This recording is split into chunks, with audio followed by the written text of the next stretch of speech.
آپ لوگوں نے بارہا یہ حدیث سنی ہے چوتھے امام کی، اور دیگر ائمہ نے بھی اسی طرح مختلف مناسبات میں فرمایا، احادیث بھی ہیں ہمارے پاس بہت ساری، قرآن کی آیات بھی اشارہ کرتی ہیں کہ حاجیوں کی کثرت سے جو شخص خوش تھا، اس کو اس کے سامنے کچھ حقائق امام نے کھولے اور فرمایا کہ دیکھیں یہاں پر شور شرابہ کرنے والے زیادہ ہیں، زجیج ہیں، شور شرابہ کرنے والے ہیں، حجیج کم ہیں، یعنی حاجی بہت کم ہی لوگ ہیں، یعنی ایسے جو لوگ آئے ہیں ان کی نیتیں خالص نہیں ہیں، خالص نیتوں سے نہیں آئے، حلال کا پیسہ لے کر نہیں آئے، حرام کے پیسے سے آئے، دوسروں کا حق مار کے آئے ہیں، پیچھے کتنے مزدوروں کی پیمنٹ نہیں کی ہے، پیچھے کتنے حقداروں کا حق ادا نہیں کیا ہے، اور آئے ہیں یہاں پر حج ادا کرنے کے لیے۔ ہدف یہ ہے کہ جا کے اپنے قبیلے میں، قوم میں یہ کہتے ہیں کہ بھائی دیکھو میں حاجی بن کر آیا ہوں، میں بھی بالاخرہ حج کروں، یہ سوشل سٹیٹس کی تلاش میں ہے، یا اپنے آپ کو جھوٹی تسلیاں دے رہے ہیں۔ اتنے ڈٹھائی کے ساتھ جو ہے نا، یہ ایسے ڈھیٹ مجرم ہیں، ایسے ڈھیٹ قسم کے لوگ ہیں، اتنے ڈٹھائی کے ساتھ خود کو بھی جھوٹ بول رہے ہیں، خود سے بھی جھوٹ بول رہے ہیں، یہ ایسے مثلا بے وقوف بھی ہیں، خود سے جھوٹ بول رہے ہیں، نہیں وہ تو ایسا تھا، وہ تو ایسا تھا، چلو میں حج کر کے آؤں، خدا مجھے بخش دے گا۔ وہ سمجھتا ہے کہ مال غیر سے جا کے میں حج کروں گا تو ہو جائے گا۔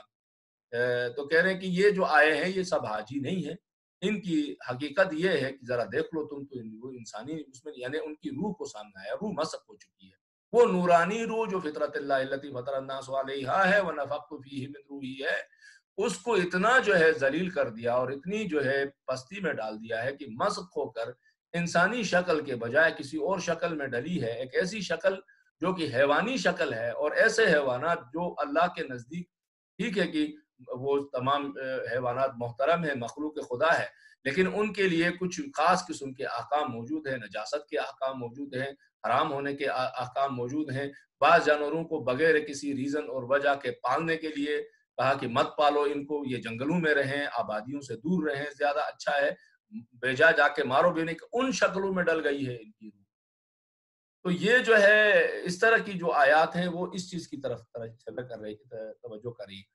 اور جسے ہم لمبی زندگی دیتے ہیں، اسے خلقت میں عمدہ کر دیتے ہیں، کیا وہ عقل سے کام نہیں لیتے؟ تھوڑی سی ڈیفیکل آیات ہے۔ وَمَن نُعَمِّرُ نُنَكِّسُهُ فِي الْخَلْقِ أَفَلَا يَعْقِلُونَ، جسے ہم لمبی زندگی دیتے ہیں، اسے خلقت میں عمدہ کر دیتے ہیں، کیا وہ عقل سے کام نہیں لیتے؟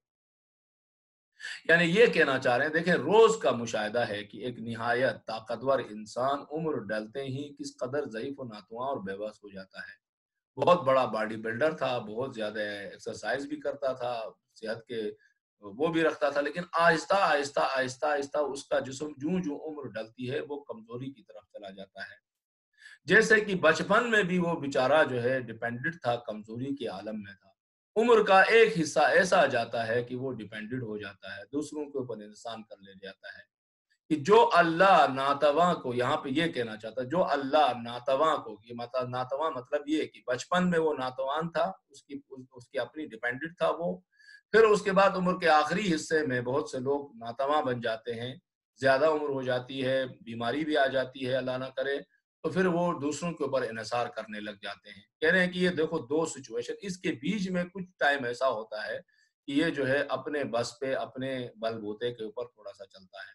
تو کہنے کہ جو اللہ ناتواں کو توانا بنا سکتا ہے، تو وہ توانا کو ناتواں بھی بنا سکتا ہے، یعنی وہ چاہے تو، اللہ چاہے تو اس سے یہ ساری صلاحیتیں اس کو لے چھین سکتا ہے اللہ، لیکن اللہ نے ایسا نہیں کیا ہے۔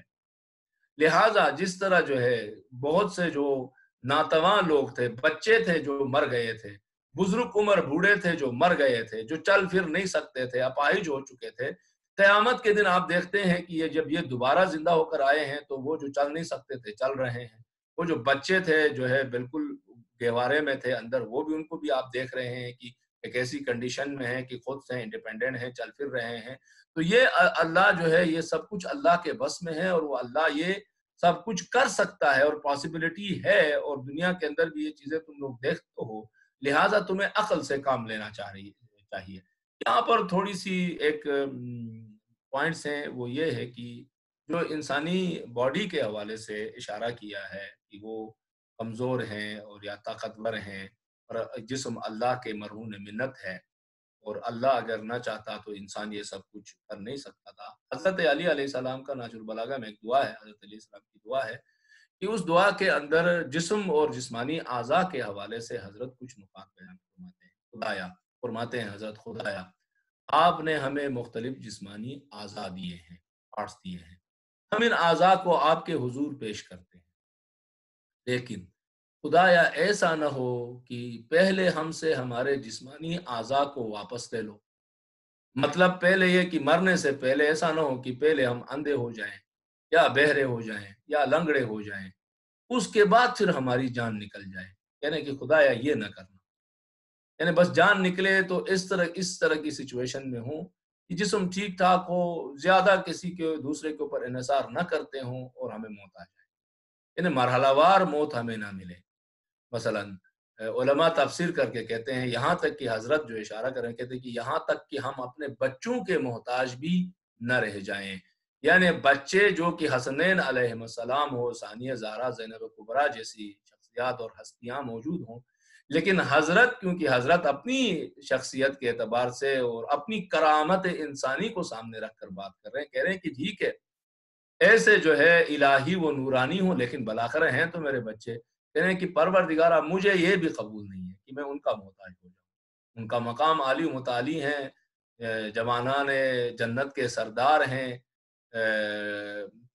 ثانیہ زہرا زینب کبریٰ جو ہے عالمہ غیر معلمہ ہیں، یہ سب کچھ ٹھیک ہے، میرے لیے جان 1001 مرتبہ دینے کے لیے تیار ہیں، لیکن میں پھر بھی نہیں چاہوں گا، میری کرامت یہ گوارا نہیں کرتی ہے۔ یہ بہت ہی گہری چیزیں ہیں جو حضرت نے یعنی گہری کرامت کا اظہار کیا ہے یہاں پر۔ یہ جو مسخ کی آیت آئی ہے اس کے اوپر تھوڑی سی کیا کہتے ہیں اینڈ کی طرف ہم جا رہے ہیں اور آیتیں اس کے ساتھ مل رہی ہیں، تو ایک اشارہ جو ہے اسی مسخ اور اس کی طرف سے بھی، کیونکہ یہ جو اعضاء و جوارح کی بات کی گئی ہے اور حضرت نے جو دعا کی اس سے لنک اپ ہو رہی ہے، تو میں تھوڑا سا کچھ اشارے کر کے نکلیں۔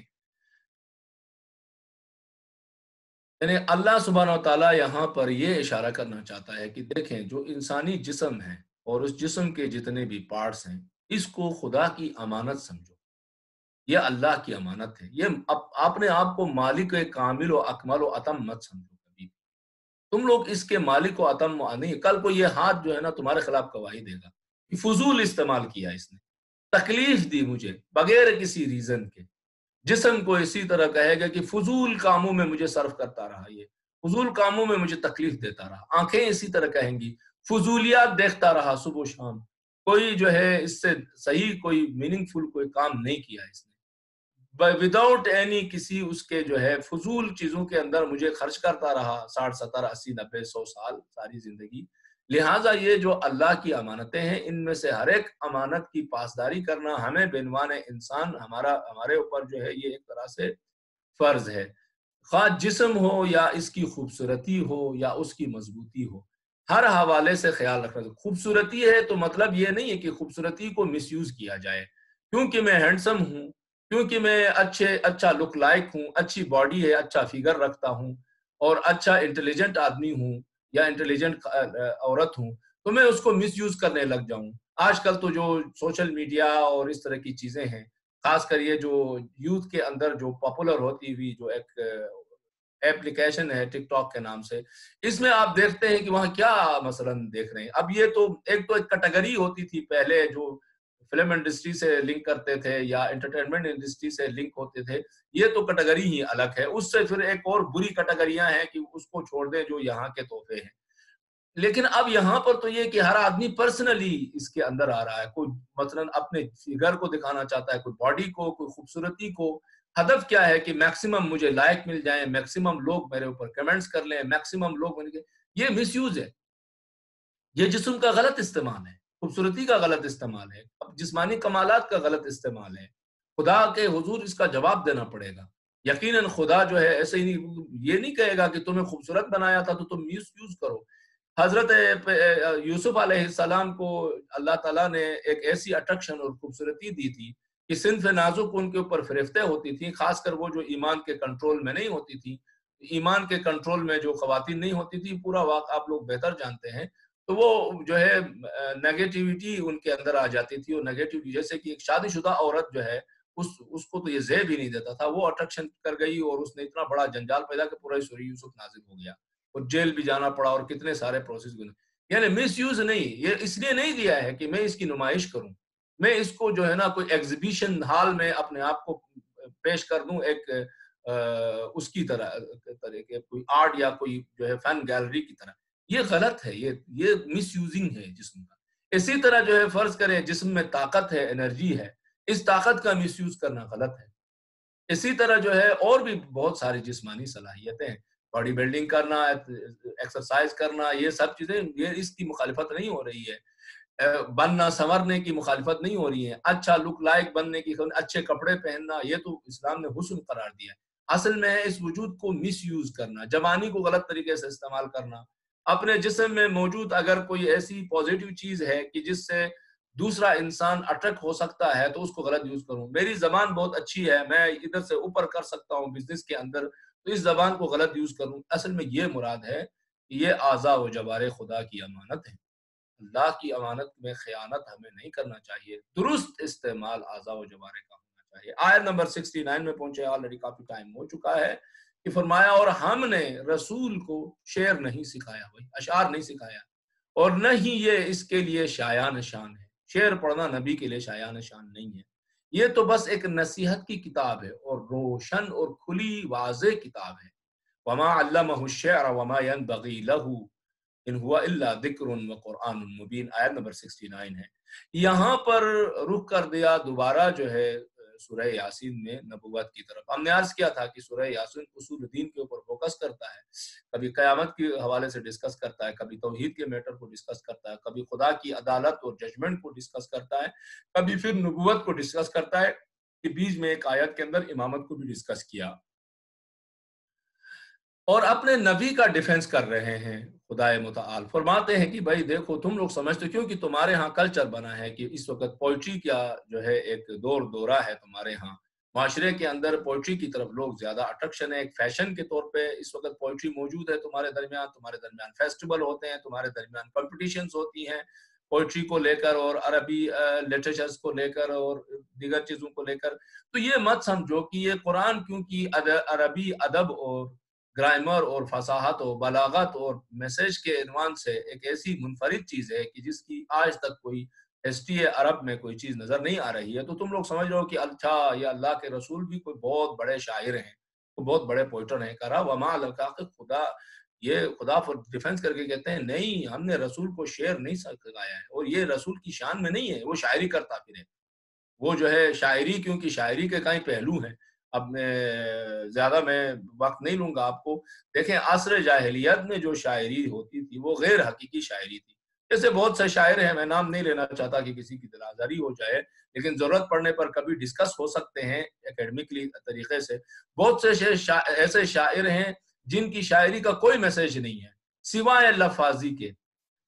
حتی مذہبی شاعری ہے، میں سنسیٹیو اس پہ بات، حتی مذہبی شاعری ہے، مذہبی شاعری کے اندر بھی سوائے لفاظی کے کوئی میسیج نہیں، کوئی فکر نہیں، کوئی سوچ نہیں. اگر وہ کربلا کو چھیڑیں گے تو صرف چاہیں گے کہ امام حسین کو زیادہ سے زیادہ مصیبت زدہ ایک شخصیت کے طور پر پریزنٹ کریں.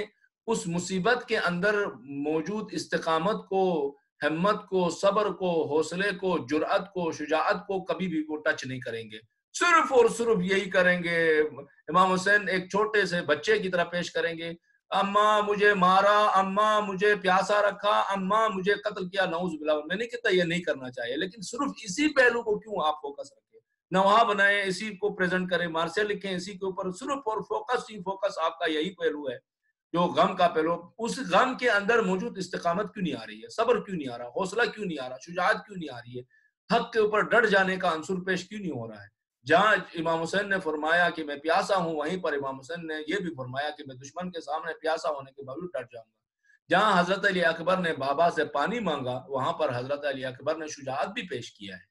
یہ اسی مظلومیت کے اندر شجاعت ہے. تو یہ پہلو نہیں ہوتا بعض اوقات. اچھا، بعض اشعار تو ہوتے ہی غیر اخلاقی ہیں. عام شاعری آپ دیکھتے ہیں، آپ جانتے ہیں، ایک شاعر ہوتے تھے مامدینہ، آپ کو کیونکہ مشہور ہیں تو میں نام لیتا، روزے میں ہے اس لیے میں زیادہ اشعار کی طرف اشعار نہیں پڑھوں گا ان کے.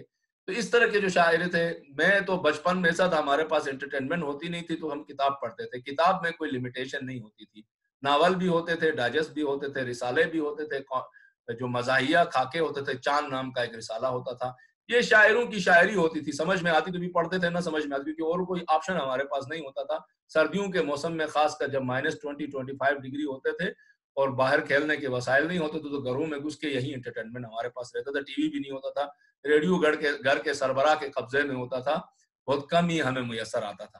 تو اس لیے جو ہے یہ ان چیزوں سے ایک توفیق اجباری ہم گزرے ہیں ان پروسیس سے۔ اسلام نے کوشش کی ہے، دیکھو اسلام شاعری کے خلاف نہیں ہے، اب ذہن میں رکھیں، اسلام اس کا مطلب یہ جو میں نے وضاحت کی، اسلام شاعری کے خلاف نہیں ہے، بلکہ شعر کو حقیقت، منطق اور سچائی کا لبادہ پہنانا چاہتا ہے اسلام۔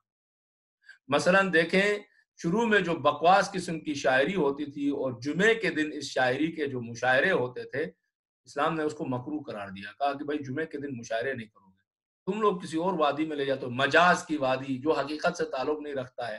یہ گانے اور غزلیں اور جو نغمے وغیرہ ہیں یہ بھی تو اسی شاعری سے نکلتے ہیں نا، شاعری کا ایک ہی حصہ ہے۔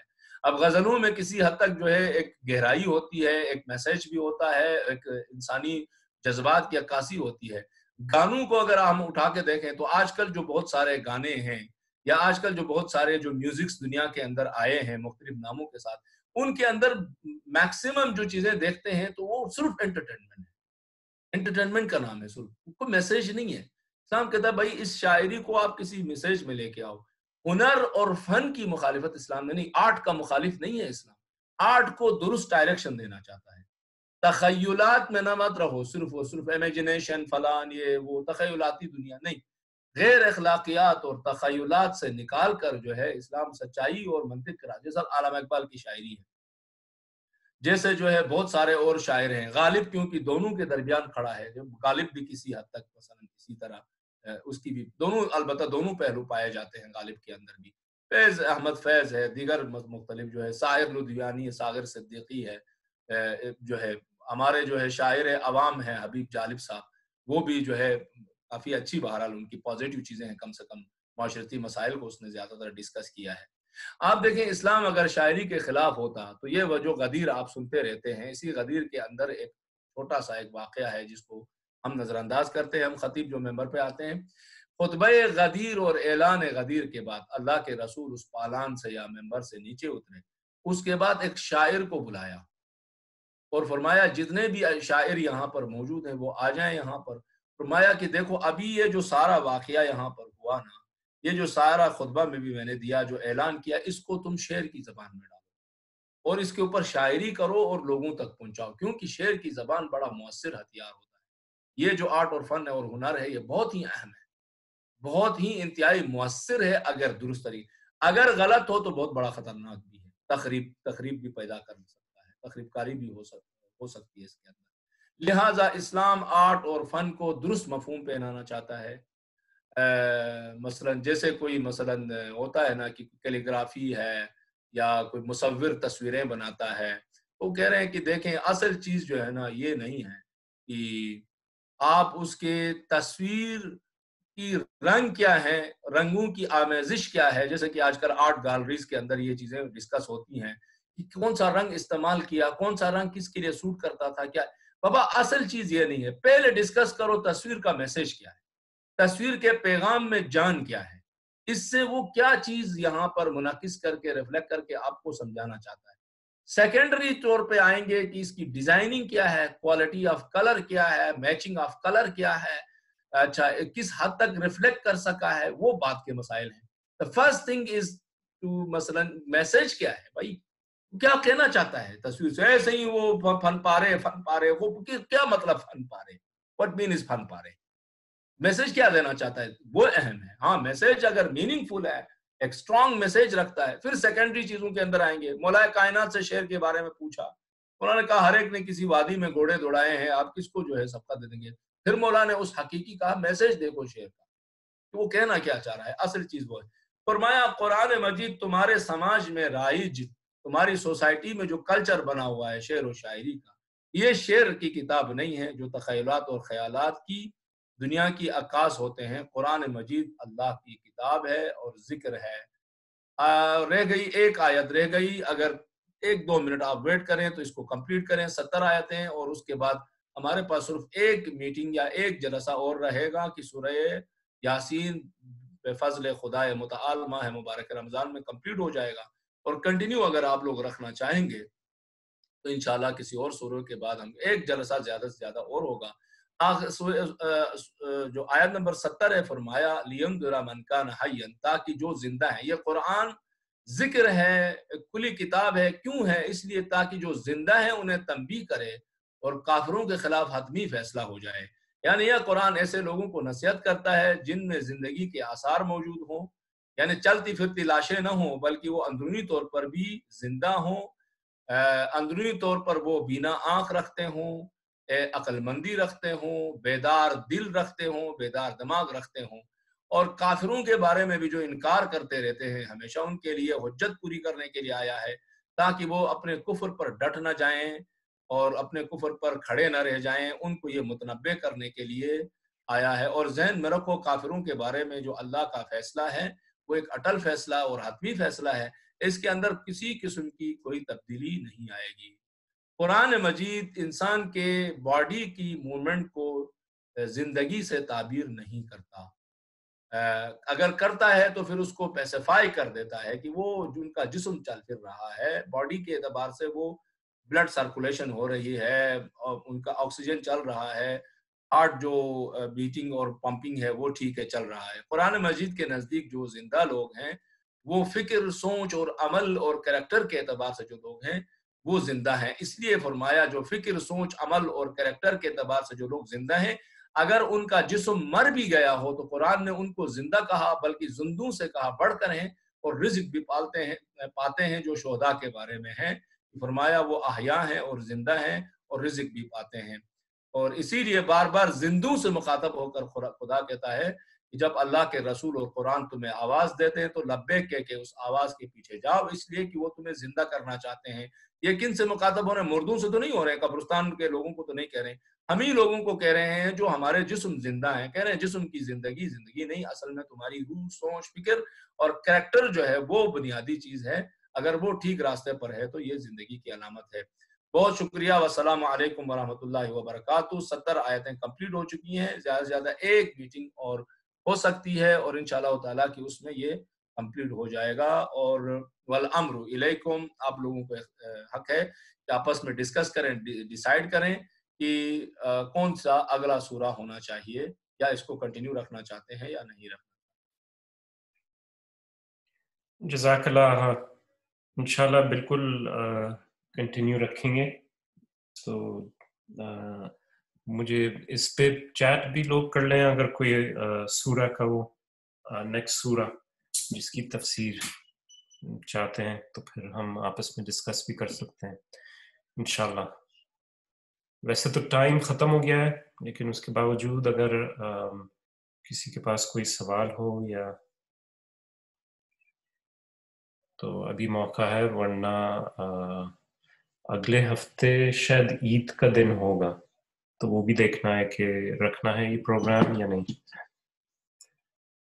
جی، میرے لیے یہ ہے کہ آپ تمام دوستوں سے آپس میں ڈسکس کے لیے واٹس ایپ گروپس کے تھرو یا کسی اور اس کے تھرو یہاں ایک یہ آیا وی could check some surah from 13 پارہ، یعنی 20ویں پارے سے ایک تو یہ مشورہ آیا ہے۔ واٹس ایپ گروپ پہ بھی آپ تھرو دا چیٹ جو ہے آپس میں ڈسکس کر سکتے ہیں۔ میری طرف سے کوئی وہ نہیں ہے، کسی قسم کی کوئی سیشن یا کوئی چیز نہیں ہے، آپ لوگ دیکھیں گے اس کے حساب سے چلیں گے۔ عید کے حوالے سے بھی دیکھ لیجئے، اور اگلے نیکسٹ سورہ ایک آخری ایک جلسہ اور ہوگا، ایک اور ہماری ڈسکشن۔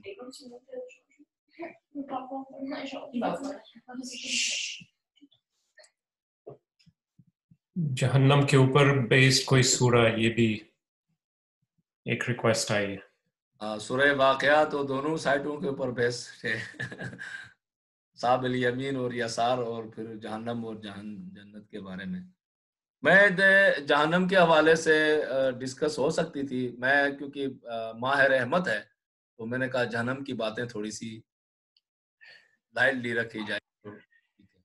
سورہ واقعہ کے لیے ایک اور وہ سپورٹ، واقعہ کی میں بھی بات سورہ آئی، واقعہ کو سپورٹ کر رہا ہوں. جی سورہ واقعہ کو 2 سپورٹ ملے ہیں، تو انشاءاللہ فائنل کر لیں گے تو پھر مجھے انفارم کر دیجیے گا، تو اسی حساب سے لیں گے انشاءاللہ. ٹھیک ہے انشاءاللہ. انشاءاللہ سلامت رہیں، دعاؤں میں یاد رکھیں، مولا آپ سب لوگوں کو آباد رکھے. دعائیں میں زمانہ کوئکلی پڑھتے ہیں اور اختتام کرتے ہیں. بسم اللہ الرحمن الرحیم. اللہم کل ولیک الحجت ابن الحسن صلواتک علیہ وعلا آبائی في هذه الساعة وفي كل ساعة وليا وحافظا وقائدا وناصرا ودليلا وعينا حتى تسكنه أرضك طوعا وتمتعه فيها طويلا برحمتك يا أرحم الراحمين. اللهم صل على محمد. اللهم صل على محمد وآل محمد. فی امان اللہ. خدا حافظ. في أمان الله، في أمان الله. خدا حافظ.